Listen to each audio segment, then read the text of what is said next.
Bismillahirrahmanirrahim. Assalamualaikum warahmatullahi wabarakatuh.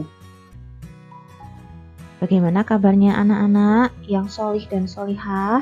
Semoga kita semua selalu diberikan kesehatan sama Allah. Amin. Ya, sebelum kita mulai, membaca basmalah dulu ya.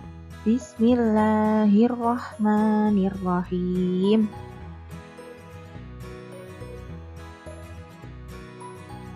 Ya, materi hari ini ada 4. Yang pertama adalah tentang diskusi kelompok. Yang kedua, kembali gagasan pokok. Yang ketiga, pemantulan bunyi. Dan yang keempat adalah keragaman rumah adat dan makanan daerah.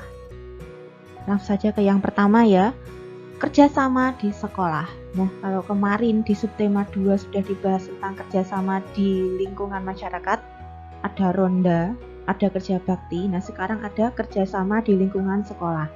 Contohnya adalah diskusi kelompok, yang mana diskusi kelompok bertujuan untuk mencapai kesepakatan dan saling menghargai keragaman satu sama lainnya. Nah, selain diskusi, tentunya masih ada contoh lainnya, seperti mungkin piket bersama atau kerja bakti juga. Namun, kali ini yang dibahas adalah tentang diskusi kelompok saja. Materi yang berikutnya tentang gagasan pokok. Sama seperti di subtema 1 dan subtema 2, kembali kita mempelajari gagasan pokok. Bedanya, kali ini gagasan pokoknya berada pada teks lisan. Nah, teks lisan itu apa?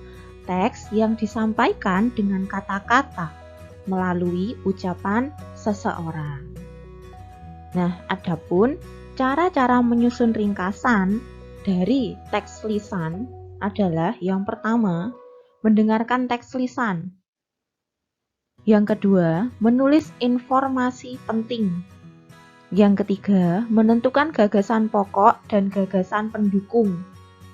Kemudian yang terakhir, menyusun ke dalam sebuah paragraf. Nah, jadi di subtema 3 ini harapannya kalian sudah bisa membuat sebuah paragraf dari teks yang mana sebelumnya sudah dipilah dulu mana gagasan pokoknya dan mana gagasan pendukungnya. Untuk teks lisannya, nanti Ustazah insya Allah akan menyertakan voice note sesuai dengan jadwal. Jadi ketika aktivitas mendengarkan teks lisan, maka Ustazah akan menyertakan voice note. Oke, lanjut ke materinya dulu. Tentang pemantulan bunyi. Nah, bunyi itu dapat dipantulkan dan diserap. Ketika bunyi mengenai benda keras, mungkin dinding, mungkin meja, atau yang lainnya, maka bunyi akan dipantulkan. Sebaliknya, apabila bunyi mengenai benda yang lunak, misal gabus, spons, karpet, dan yang lainnya, maka bunyi akan diserap. Nah, kali ini fokusnya ke pemantulan bunyi ya. Bunyi pantul dibagi menjadi 3, yaitu gaung, gema, dan bunyi pantul yang memperkuat bunyi asli. Yang pertama, gaung dulu ya. Gaung datangnya hampir bersamaan dengan bunyi asli. Terjadi di jarak dekat, jadi di dalam ruangan bisa jadi. Kemudian terdengar tidak jelas. Contohnya kayak gini, misal gaung. Nah, jadi tidak jelas. Kemudian yang kedua, gema. Gema itu datangnya setelah bunyi asli. Jadi utuh ya, bunyi asli selesai baru gemanya datang. Nah, terjadi pada jarak yang jauh, misalnya kayak di tebing. Kemudian terdengar jelas. Gimana contohnya Ustazah? Contohnya gema, gema, gema, gema. Nah, jelas kan daripada yang tadi. Kemudian yang terakhir adalah bunyi yang memperkuat bunyi asli. Oke, sekarang contohnya.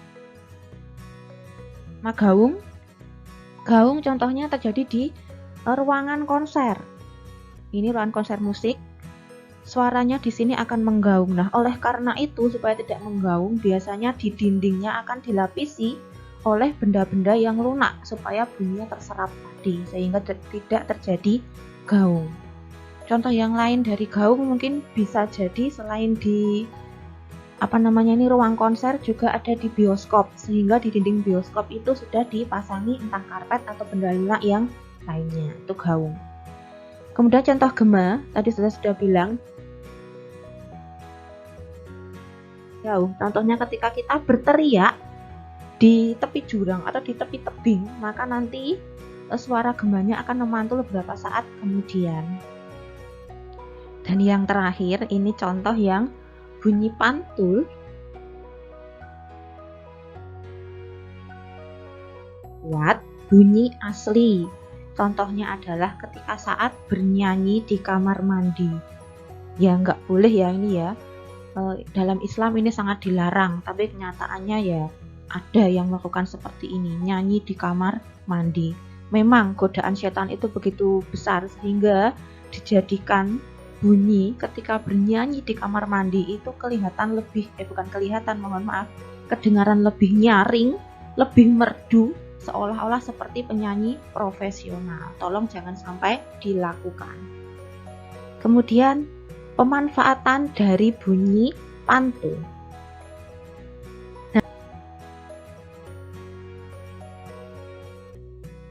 Bunyi pantul dimanfaatkan untuk banyak sekali hal. Yang pertama ada, contohnya ini, untuk mengukur kedalaman laut. Jadi sebuah gelombang bunyi akan ditembakkan ke dasar laut, kemudian akan kembali dalam berapa detik. Nah, nanti bisa dihitung kedalaman laut tersebut. Bisa juga dimanfaatkan untuk mengukur kedalaman gua. Gua ya? Mengukur kedalaman gua.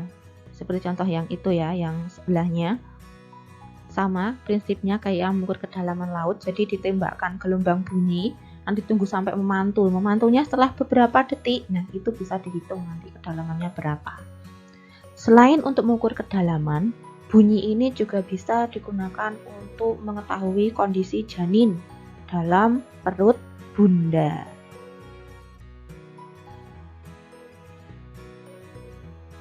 Sekarang ke keragaman rumah adat. Nah, rumah adat di Indonesia tentunya banyak sekali sebanding dengan jumlah provinsinya.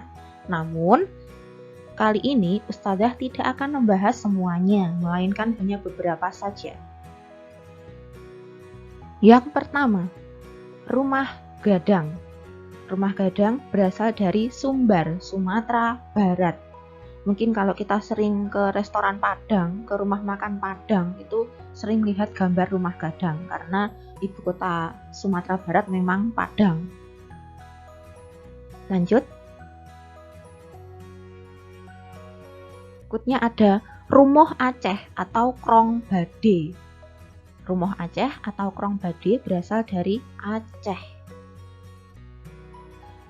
Seperti itu gambarnya, terlihat seperti rumah panggung.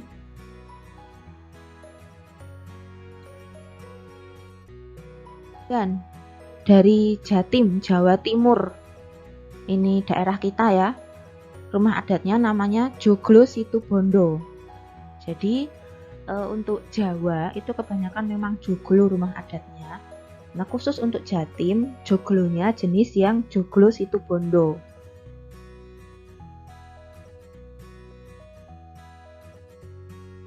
Lanjut ke Sulawesi Selatan. Ada rumah tongkonan dengan ciri khas atapnya yang menjulang seperti itu. Sekarang kita lanjut ke makanan tradisional. Ada rawon dari Jatim. Bukan rawon saja ya, sebenarnya ada makanan lain ya. Ada lontong balap dan yang lainnya. Dan gudeg dari Yogyakarta. Dan terakhir, bingka Ambon dari Medan. Medan itu Sumatera Utara. Ya, itu saja dari Ustadzah kali ini. Sedikit saja, semoga bermanfaat. Jika ada yang benar, itu dari Allah. Jika salah, itu dari Ustadzah Yayu. Mohon di maafkan. Oke, kita tutup dengan doa kafaratul majelis ya. Subhanakallahumma wa bihamdik asyhadu an la ilaha illa ant astaghfiruka wa atubu ilaik. Wassalamualaikum warahmatullahi wabarakatuh.